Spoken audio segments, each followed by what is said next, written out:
दोस्तों, आज जो मैं आपको कहानी सुनाने जा रही हूँ ये एक लाल चुड़ैल की कहानी है जो मार्स से ज़मीन पर आई थी। आओ दोस्तों, देखते हैं लाल चुड़ैल ज़मीन पर मार्स से क्यों आई थी। सोनू और उसके दोस्त किरण और टोनी के स्कूल की छुट्टियां शुरू हो गई थी। वो सब पहाड़ी के पास वाले पार्क में पिकनिक मनाने के लिए जाते हैं। चलो दोस्तों, इस बॉल से खेलते हैं। वो सब काफ़ी देर तक उस बॉल से खेलते रहते हैं। फिर सोनू और उसके दोस्तों को बहुत ही ज़्यादा भूख लग जाती है। वो सब अपने अपने बैग खोलकर चिप्स और बिस्किट्स के पैकेट निकालते हैं और खाने के बाद पैकेट वहीं पार्क में फेंक देते हैं। पूरे पार्क में कूड़ा फैला देते हैं। किरण बाग में टहलती हुई झाड़ियों के पास पहुंच जाती है। झाड़ियों में उसे एक बुक दिखाई देती है। ये एक काफ़ी मोटी और जादुई बुक होती है। किरण चिल्लाकर अपने दोस्तों को बुलाती है। सोनू, टोनी, आओ जल्दी यहाँ देखो मुझे क्या मिला है। दोनों दौड़कर किरण के पास पहुँचते हैं। जब वो उस बुक को खोलकर देखते हैं तो पहले पेज पर लिखा होता है जर्नी टू मार्स। जब वो अगले पेज पर लगते हैं तो दूसरे पेज पर लिखा होता है अगर 3 लोग इस बुक पर हाथ रखेंगे तो वो मार्स पर पहुंच जाएंगे। अगले दिन सभी दोस्त सोनू के घर इकट्ठे होते हैं और बुक के ऊपर तीनों अपना हाथ रखते हैं। एकदम से रोशनी होती है और वो मार्स पर पहुंच जाते हैं। मार्स की दुनिया बहुत ही ज़्यादा सुंदर होती है। हरे भरे मैदान, नदी, पहाड़, झरने, फूल। किरण, टोनी और सोनू सभी बहुत खुश होते हैं। वो लोग बॉल से वहाँ पर खेलते हैं, नदी में नहाते हैं, खूब मस्ती करते हैं।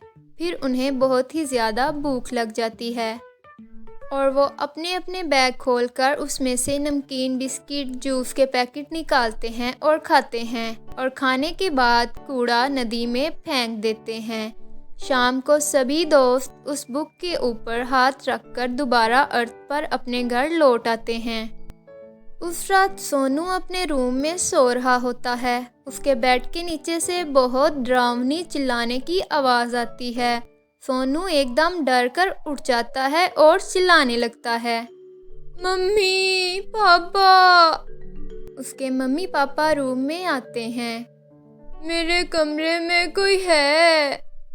उसके मम्मी पापा देखते हैं तो कमरे में कोई नहीं होता। तुमने ज़रूर कोई बुरा ख्वाब देखा होगा, सो जाओ, कमरे में कोई नहीं है। किरण, मैं सोनू बोल रहा हूँ। क्या रात तुम्हारे रूम में कुछ हुआ था? हाँ, कल रात को मेरे रूम में रोने और चिल्लाने की आवाज़ आई थी। मेरे पास टोनी का भी फ़ोन आया था। उसके रूम में भी ऐसा ही हुआ था। मेरे पापा तो बिजनेस ट्रिप पे गए हुए हैं। जब मैंने अपनी मम्मी को बताया तो उन्होंने कहा तुमने कोई बुरा ख्वाब देखा होगा। मेरे पापा ने भी यही कहा है। हो सकता है हम लोगों ने बुरा सपना ही देखा हो। हाँ, ये हो सकता है। ठीक है, बाय। एक दिन जब सोनू अपने रूम में सो रहा था तो खिड़की से रोने और चिल्लाने की भयानक आवाज़ आती है और कोई उसके ऊपर काला पानी और कूड़ा फेंक जाता है।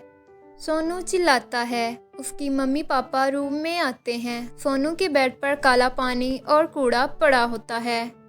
किसी ने ये सब मेरे ऊपर फेंक दिया। बाहर कोई भयानक आवाज़ भी आई थी। पापा, मुझे बहुत डर लग रहा है। यहाँ ज़रूर कोई है। कल मैं मौलवी साहब को बुला लाऊंगा, वही हमारी मदद कर सकते हैं।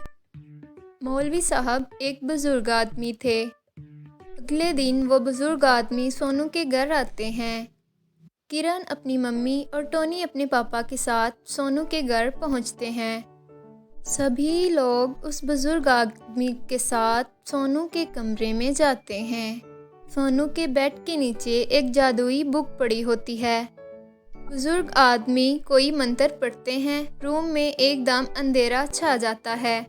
लाल रंग की चुड़ैल बुक से बाहर आती है। वो चुड़ैल ज़ोर ज़ोर से कभी हंसती है और कभी रोती है। कौन है तू? इन बच्चों ने तेरा क्या बिगाड़ा है? क्यों परेशान कर रही है? मैं बच्चों को खा जाऊंगी। मैं तुम्हें इन बच्चों को नुकसान पहुंचाने नहीं दूंगा। बता तू क्या चाहती है, वरना तुझ पर मंत्र पढ़कर जलाकर भस्म कर दूंगा। वो चुड़ैल मौलवी की बातें सुनकर बहुत ही ज़ोर ज़ोर से हंसने लगती है। मेरे ऊपर किसी मंत्र का कोई असर नहीं होगा, क्योंकि मैं मार्स के एक गांव से आई हूँ। मार्स पर नदी के किनारे हमारा गांव था। गांव के लोग रात में 2 बजे ही उठ जाते हैं और नदी में काम करते हैं।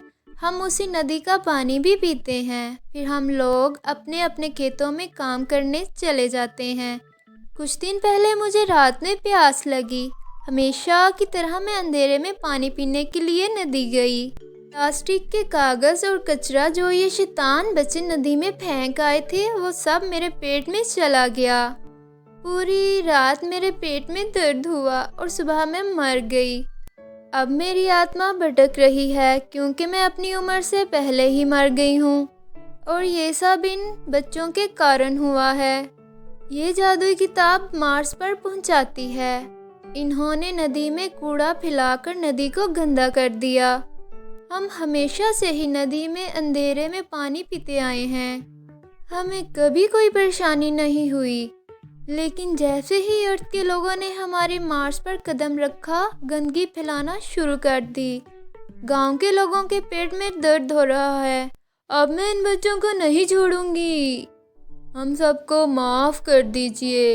इन बच्चों ने अनजाने में ऐसी गलती की है। मैं एक डॉक्टर हूँ। मैं तुम्हारे गांव जाकर लोगों का इलाज करूँगा। बच्चों, तुम भी माफ़ी मांगो। माफ़ कर दीजिए। हम इस बुक से वापस जाकर मार्स की नदी साफ़ करेंगे, अपना पार्क भी साफ़ करेंगे और कभी इस तरह कूड़ा नहीं फैलाएंगे। हमें माफ़ कर दीजिए। बच्चों को इस तरह माफ़ी मांगता देखकर चुड़ैल का दिल पिघल जाता है और वो कहती है, ठीक है बच्चों, इस बार तुम्हें माफ़ कर देती हूँ, पर आइंदा ऐसी गलती मत करना। अपने रूम को, अपने पार्क को और आसपास की जगह को हमेशा साफ रखना। इतना कहकर वो चुड़ैल वहाँ से चली गई। तो आपने देखा दोस्तों, मार्स की चुड़ैल अर्थ पर क्यों आई थी। और इस कहानी से हमें ये सीखने को मिलता है कि हमें हमारे आसपास की जगह, पार्क, नदी और अपने स्कूल और घर को बहुत ही ज़्यादा पाक साफ रखना चाहिए। कहानी अच्छी लगी हो तो ज़रूर लाइक कर दें और हमारे चैनल को भी सब्सक्राइब कर दें। बाय बाय दोस्तों।